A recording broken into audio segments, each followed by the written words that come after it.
Hey, what's up, everybody? This is Gary Holt from Exodus and formerly from Slayer, and you're listening to The Razor's Edge.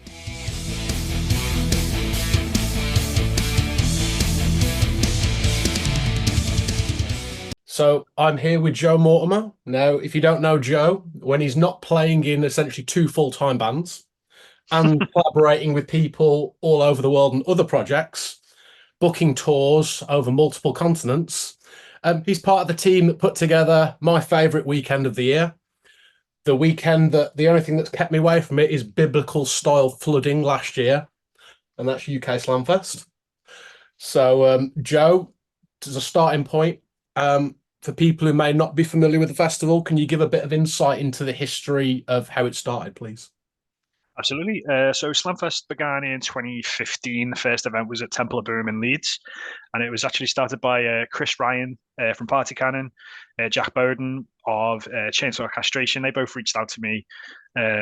At the time, I was unemployed. I was on medical reasons, and they said to me they wanted to put on a slam show, like a slam all day festival, because at the time there wasn't really anything like that happening. There was death metal shows, there was mixed bill shows, but they said we wanted to do something just purely slam. So we put together a festival. At the time, it was just it was in Temple of Boom. Some people may or may not be aware of it. It's now called just Boom Leeds. But we put on an event there with Epicardiectomy headlining. It was their first time in the UK. We brought them over for their debut show, for an exclusive show, and had a fairly stacked lineup across the day. It went pretty well. We didn't between us, we lost a little bit of money, but we all agreed that it was the same amount of money that we would have been happy to have paid to attend the event anyway. So we figured, it was we viewed that as a success. And then we decided to carry on putting it on year after year since then. A few years ago, we changed the name from UK Slamfest events to UKSF events, so we could host events which were not necessarily um, purely slam, but we still had the roots in UKSF. And since then, we've also started adding a bit more variety to the lineup, adding the occasional grind band um, onto the bill just to kind of vary it up a little bit. We've done a number of events. We ran UK Slamfest in 2015, 16, 17, and 18 with a planned break in 2019. Then the big C, COVID, unfortunately hit in 2020. So we had a couple of years out. We did have an event planned one year with Abysmal Torment and Cranium headlining after we'd moved to Manchester. But unfortunately, COVID got in the way and that got cancelled. We came back in 2023, no, 2022 with a domestic edition with the comeback of Amputated headlining in Manchester. And then last year, 2023, we moved across to the Breadshed in Manchester. Once again, we brought Epicardiectomy back over. We'd merged we used to have a pre-show and a main show, but we kind of just merged it to be more of a 2-day event, just so we could promote it in a different way. So we had Epicardiectomy and Gutalax headline last year. We've also done UKSF related events. I do a lot of shows in Liverpool or Manchester under that title. I had helped Disentomb and Visceral Disgorge on their UK tour back in 2016, I believe it was. Cerebral Incubation, Acranius, and Dynamite Abortion at one point, and a number of shows as well, just around the UK, one-off shows, helping out various tour packages coming through, working with Condemned and Autopsy, and the such. And yeah, that brings us up to today. We're currently promoting UK Slamfest 2024. This year, we also did Show No Mersey, which was a local Merseyside only band, related band or adjacent band to promote the music on Merseyside. But we're still kind of pushing ahead full steam with UK Slamfest 2024, and we are 2 out of 3 waves of bands announced into that. And that brings us up to today. Cool. So obviously onto this year's event. So again, you've got the Friday and Saturday. Friday's been headlined by Jigai, who have not been to the UK. I think they've been to the UK once previously, if I'm right in thinking. That is And correct. They went that for Death Fest in London the other year. and headline the Saturday's Pathology, which I believe that'll be their first ever UK show. Correct. Yes, that They're is the also, first. sorry, go on, sorry. I'm just going to say first ever UK show, indeed. Now, obviously, they not their Pathology are a band who go through fits and starts of not playing live. They'll obviously tour a little bit, then they'll seem to disappear, release about 4 albums, then start touring again. Yeah. What's kind, when you're obviously dealing with a band who have got this mystique, because I mean I've not seen them, but I mean we've spoke about them before, because I know that you've mentioned you've seen them at I think it was at Neurotic, and you said they were absolutely unbelievable live. Yeah. Yeah. What does it mean to the festival that you're getting this kind of level of band come to perform for you? It's a really big deal. Like something which we've already always tried to maintain at specifically UK Slamfest over the years is having unique bands or headliners, exclusives, reforms, debuts, farewell shows, and the such. So every year we always try to get something quite special about the show. So it's not just another all day or it's not just another metal event. It's something special which people get out of it. So to have Jigai come to play their second ever show for UK Slamfest is going to be huge. And then to have Pathology, who are a big name and a big force within the kind of brutal death slam scene. Dave Astor from Pathology, having been in The Locust and been in Cattle Decapitation, having been in Being Killed. So many big bands. Having a band of this caliber adds such a weight to the festival and adds such a weight to the lineup.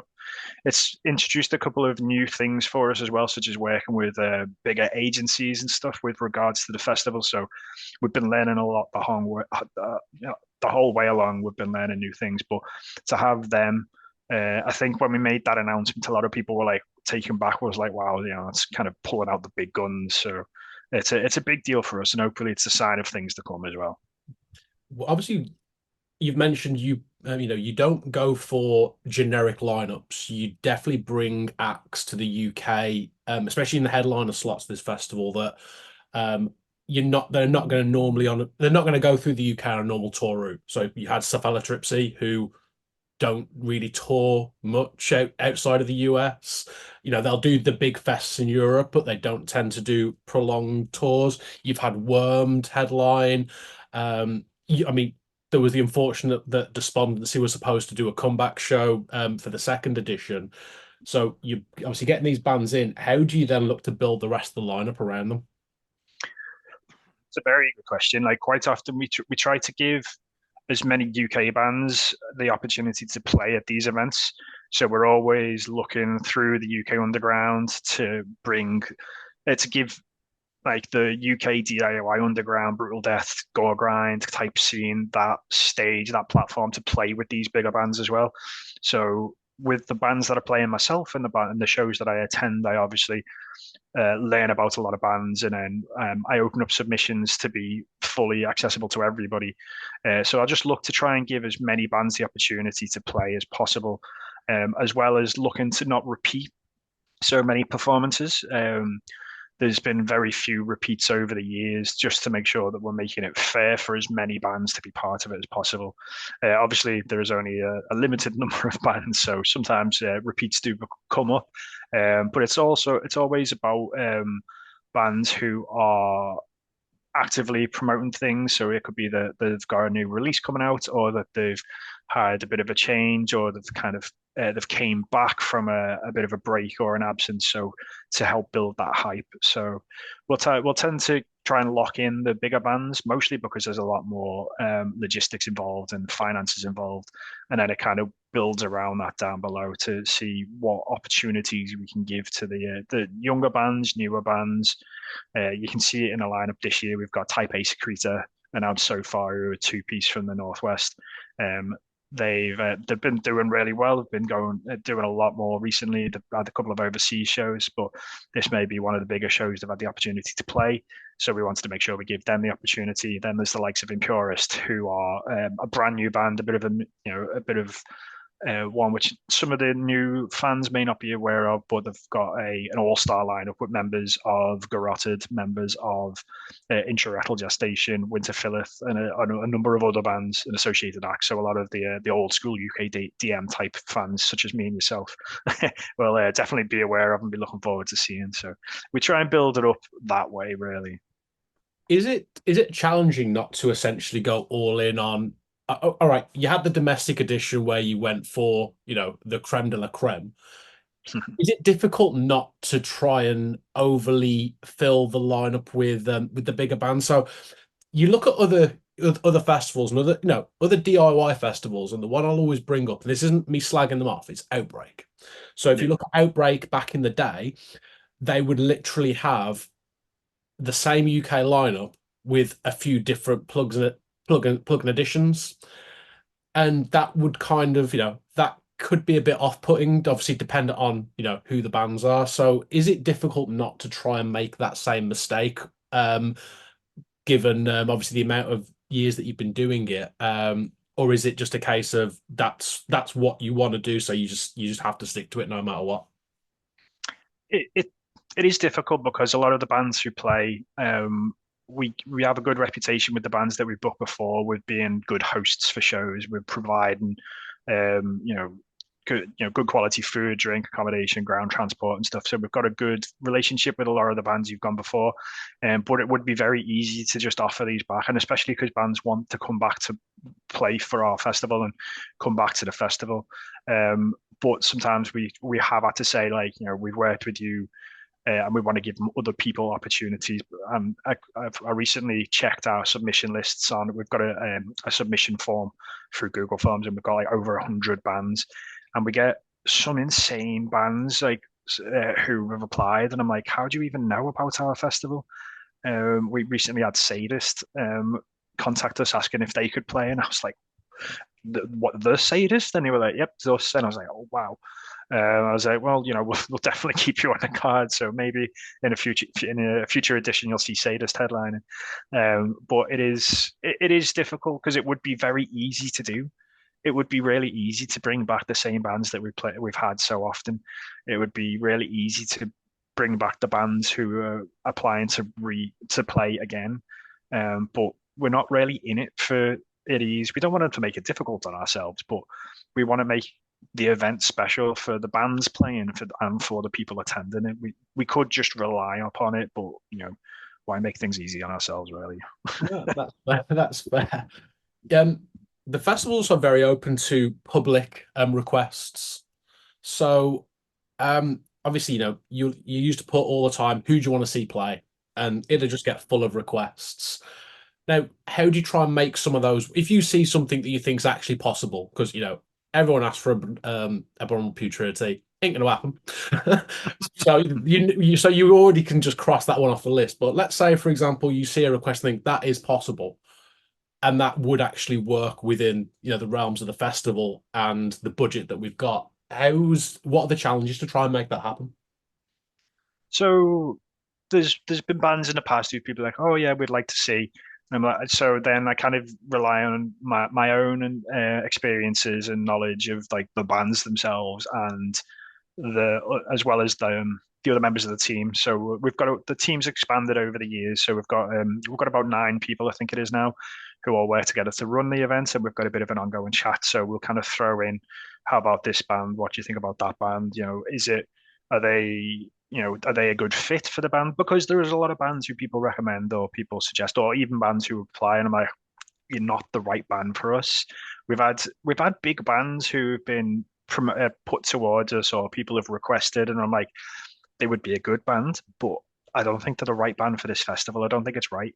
I think I saw something recently on social media about the Damnation podcasts, which have been happening, where they were recently offered Ghost in recent years to be and to play the festival, and they turned them down because they were like, "You're not the right type of band for this festival." And I was like, "That's a ballsy move to turn down a band which people are going to see." The people going to pack out your festival, basically. And being like, actually, you know what? No, you're not the right band for us. And I was like, that's the kind of thing that we want to go for. We want to look for the bands that are right for us, that we know are within our budget, and that bring something to the festival and not just book them for the sake of it.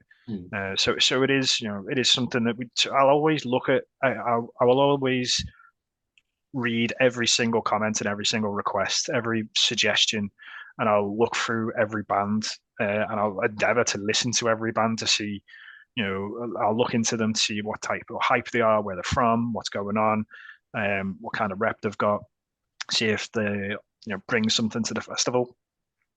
So there's like the likes of Vast Slug who've been announced for this year's event. They've got a huge amount of hype for them. I played with them myself at a Tech Fest last year. They are putting a lot of work in, and there's a lot of people who'd requested them. So check them out. I was like, they'll be a good fit. I think they'll be a good party band. So let's get them onto the Friday. I sent them the email, and they were insanely grateful for the offer. I think they were quite surprised, to be honest. And they were like, wow, yes, so thank you so much for the offer. And they're really stoked to play. And I was like, it's nice that they are appreciative of that, but it's that kind of attitude where I'm like, they didn't even expect to get an offer. They're going to be playing, and I think they're going to absolutely lap it up, and I'm sure they'll absolutely smash it as well. So yeah, I will always, when people suggest Abominable, Putridity, or Devourment and stuff like that, I'm like, right, I'll send messages and I'll start asking costs and see where we can go from there. Excuse me. How is there? Yeah, we obviously are financially bound to an extent, so we need to make sure that if we invest in bringing these bands over, if it was even feasible, that we need to at least cover our own costs. Yeah. Because we don't want to come out of it very, very skinned.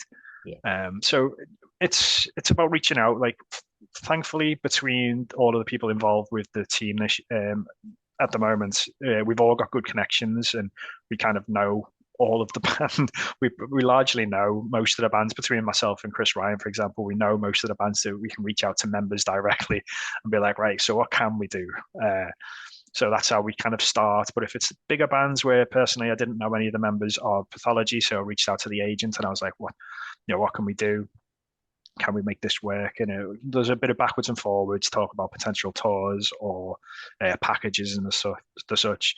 To then kind of grind it down. So it does take weeks and months of communication to narrow it down. What can we do? What will work? What won't work? How much? What additional factors need to be incorporated and stuff. So there's a lot. It's not just a case of I want to book them. Great, this much amount of money. Good stuff, booked. There's so much more that goes into it. You've booked shows yourself, so it's quite as simple. Yeah. Unfortunately, it's not quite as simple. Not to this level, though. Yeah. Basically, going back onto obviously the fest in general, the UK has obviously had a lot of trouble over the last few years with fests failing. Maybe they've kind of they've ran before they can walk, and it's not worked out. How do you try and maintain the growth in UK Slamfest as a brand, because that's what it is, to continue to grow but not let things get out of control?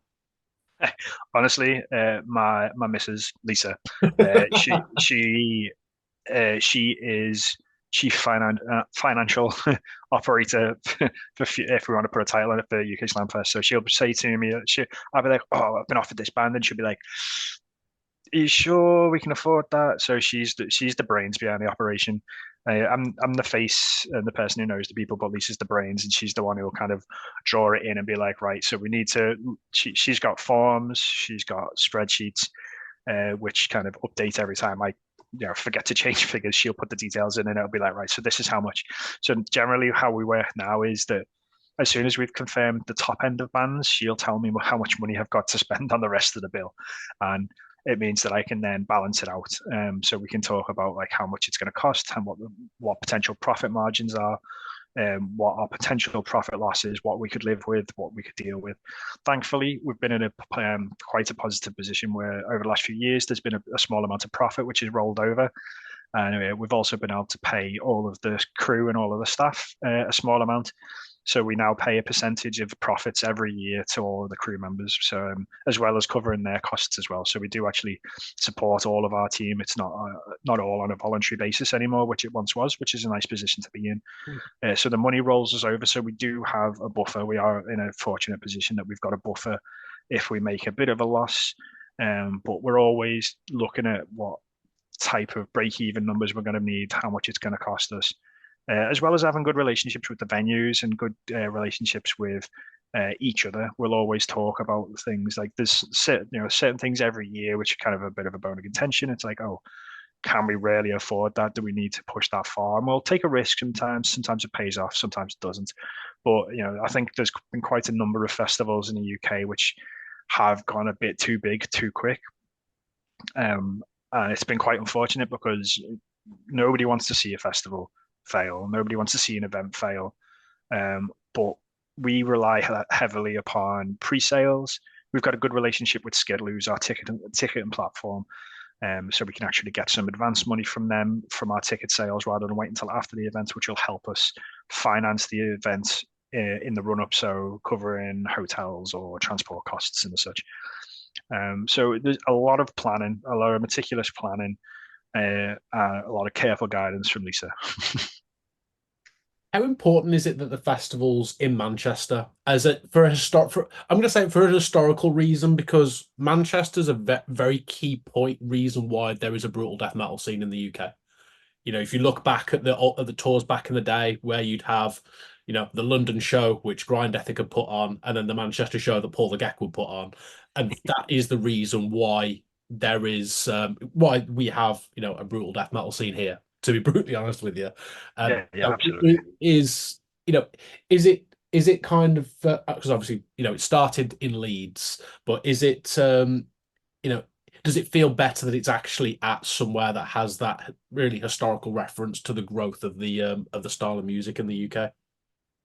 It does to me personally. As when I was younger, getting into brutal death metal and attending shows, all the shows, the Klangelstrom shows, which Geck did it, like Satan's Hollow and stuff like that. It does feel kind of personal to me to be returning a festival to an area where that genre of music was such a big deal for me when I was younger. I don't know. So some other members of the team also feel the same way. I think it's geographically a better location for travel, for both for bands and for people, with it being such a central hub for public transport in the UK. And getting into the UK as well, we do have quite a few people from overseas who travel to the event. It means that they can get to the event a lot easier. So, as you say, back in the day where tours were London, Manchester, and the occasional show somewhere in between, um, you know, I think it's kind of planted those roots, planted those seeds really early on. So the older generation, I guess that makes us the older generation now, doesn't it? Yeah. Talk from all of these events can talk every time I see people, some of the guys from Coprocephalic Mutation posting about bands and stuff like, oh yeah, I saw them play in Grand Central, or I saw them playing, on Jilly's Rock World or the Music Box, which are now a Tesco. And it has all these flyers, and they're like, "Oh, they're losing their mind because these bands played in tiny venues, and now they're playing huge venues." And I'm like, it started in there, it started in these places, and so it's nice to see some of these bands coming back playing in bigger venues, or bands coming to Manchester for the first time. Like people have said to me, "Is like you're from Liverpool, so why do you do shows in Leeds and Manchester?" And I essentially decide where the best place to put a certain show is based on the scenes that are there, but also based on other logistics and financial implications as well. So Manchester I feel we moved to Manchester, and I feel like it just works there for so many reasons. But it is, as you say, it is very nice to be back in that scene where I've been to hundreds and hundreds of shows over the years and have played and attended. So yeah, it's nice to be there. You obviously mentioned that part of what you like to do is bring back a classic band, if you will, Yes. from back in the day. So this year you've got Dawn of Chaos doing it. Is that going to be an ethos that you're going to continue with for as long as this festival runs? And who is the who are the ones that you're still trying to get, shall we say?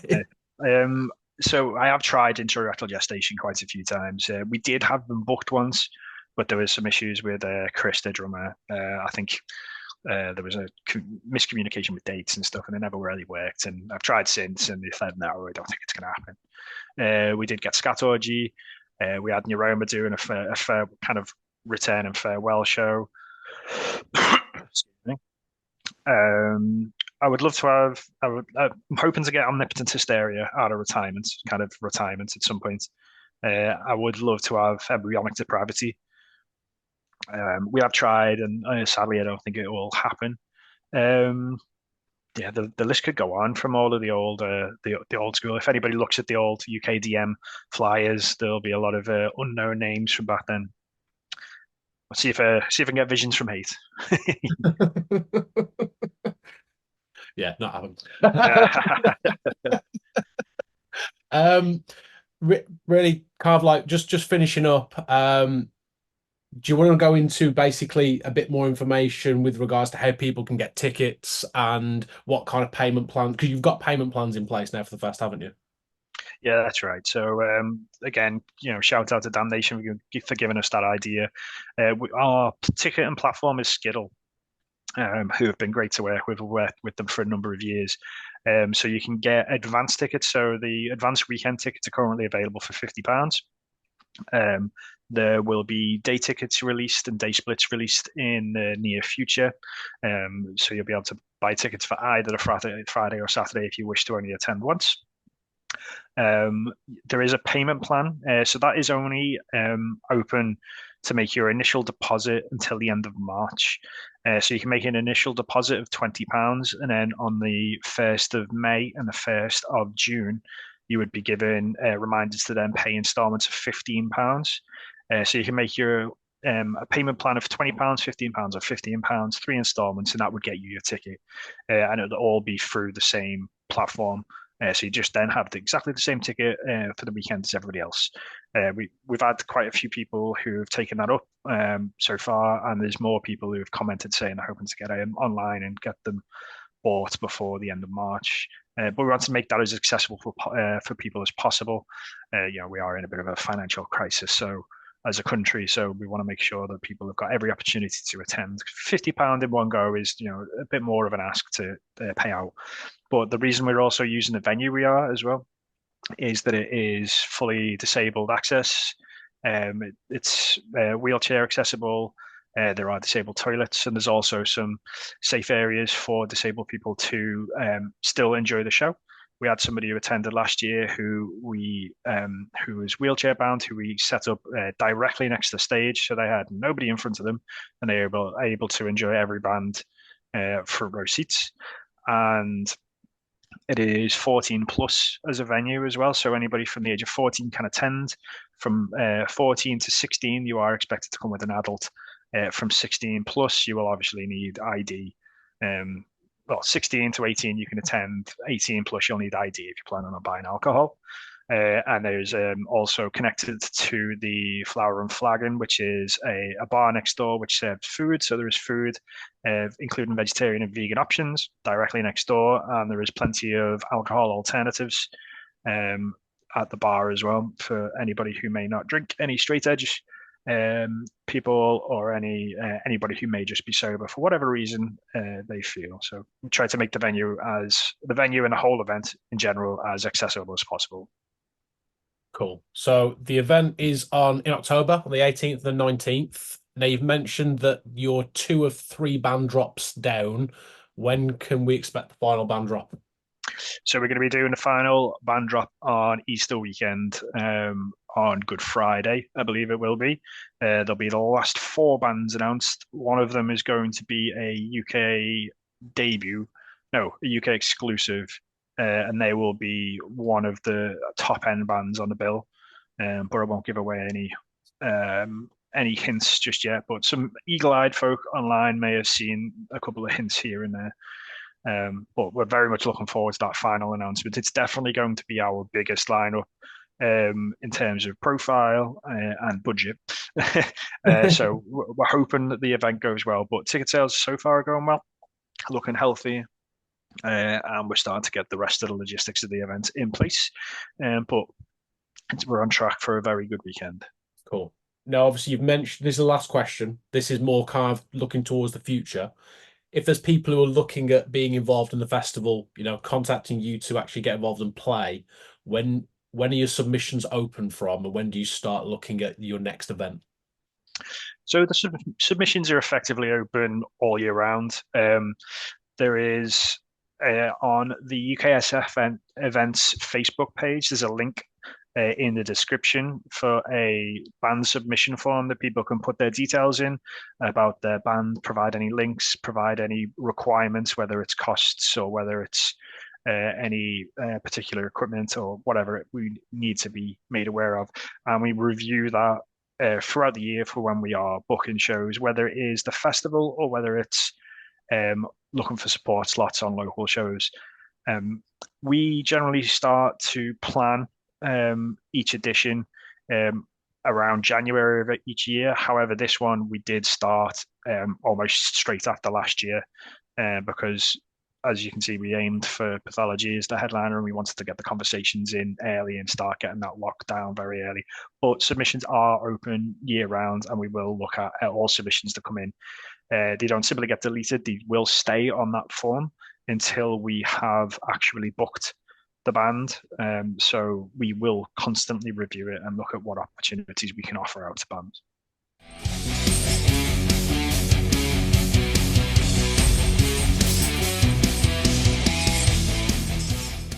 Thanks for listening. Make sure you keep up to date with all of our interviews by subscribing to our channel. For all the latest news, reviews, interviews, and more, head over to our website, www.therazorsedge.rocks.